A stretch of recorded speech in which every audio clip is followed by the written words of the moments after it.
Shouting at you this morning from the depths of the underground, we have another sex scandal to talk about. Sex scandal, I don't know. Brother Neil Degrasse Tyson, of all people, had to come out and explain himself for his inappropriate behavior, spoken words, and actions.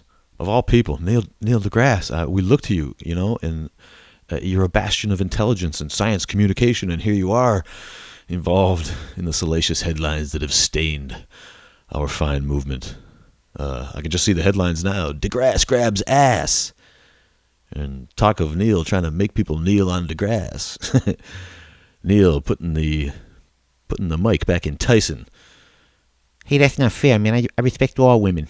Is it too early? Too early for a Mike Tyson impression? It's been like 20 years since we even thought about that, guys. Anybody remember Mike Tyson? All right, that's low. Mike's cool. But Neil, his statement seemed pretty even-handed. He had a little bit of, you could see that edge he's got on it because he didn't feel like he deserved to probably be called out for what was really just clumsy attempts at getting laid. It seems like more and more we're just seeing people, take to social media and grabbing their chance to make a headline or two by doing what people back in the day would have been just like, you know what, dude, I'm not interested, man. You do nothing for me. Does the phrase "you do nothing for me" mean anything to you?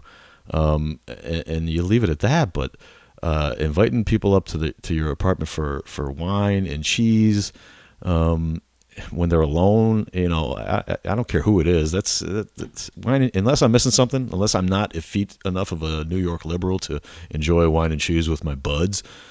His statement about just, it's not surprising that I would invite a friend up for wine and cheese. Dude, if you invited me up for wine and cheese, I'd be like, all right, Neil, I didn't know you cared, but, and then maybe it's cool. But for a single girl who's got a fiance, you're going to invite her up for wine and cheese, and she's not going to think that that's you trying to get a little closer. Come on, man. I mean, you got to be smarter than that, dude. You know how to, you do astrophysics and shit, and the rest of us can't get our heads around, brother. Just read a person's body language and size up the situation a little better. It doesn't look like he did anything wrong here other than try to get laid, man. And I think he's married. It sounded like the statement made it sound like he was married, but he's probably a dude who's on the road all the time, or in hotels, or in an apartment, that he keeps away from his family because of his work. And you meet people. You meet people on the job that have similar interests to you. And when you're a Neil deGrasse Tyson, you're going to meet young people who are a little starstruck to meet you, and some of them are going to be young, good-looking women, or others that you're attracted to, and it seems to me like he just took his shot. The other comment about I might want more, that's old school flirt. He tried to flirt and fell on his face, and I don't know, I didn't read her statements, but if she brought this up, because she was trying to expose him, that's something that in the day it just didn't seem to happen as much, because you're just embarrassing somebody. And if it had been, somebody, if it had been Michael B. Jordan or the dude who plays Black Panther or something, maybe she wouldn't have reacted this way. So, the old, Anita Hill, if you're old enough to remember, Chris Rock said that if Clarence Thomas had been Denzel Washington, we never would have had an Anita Hill Clarence Thomas scandal. This is just about dudes trying to get laid and getting shot down. And whenever that became, something that people should be taken to task for, I have no idea. And now if it's a pattern over and over that becomes weird, and you really think that your job's, in jeopardy, or you're being singled out because of a pattern of behavior, that's one thing. But, if a dude tries once or twice awkwardly, to get at you, I don't know, it goes the other way too. I have been targeted myself by someone who's grumpy that I didn't ask them out, period. This happens, interpersonal relationships. And if people getting worse at it, maybe because of the phones, maybe because of this, maybe because whatever, maybe there's some more to it. Maybe she was grumpy about something else. Maybe he really is a creep. He said, let's have an investigation. Let's have an investigation.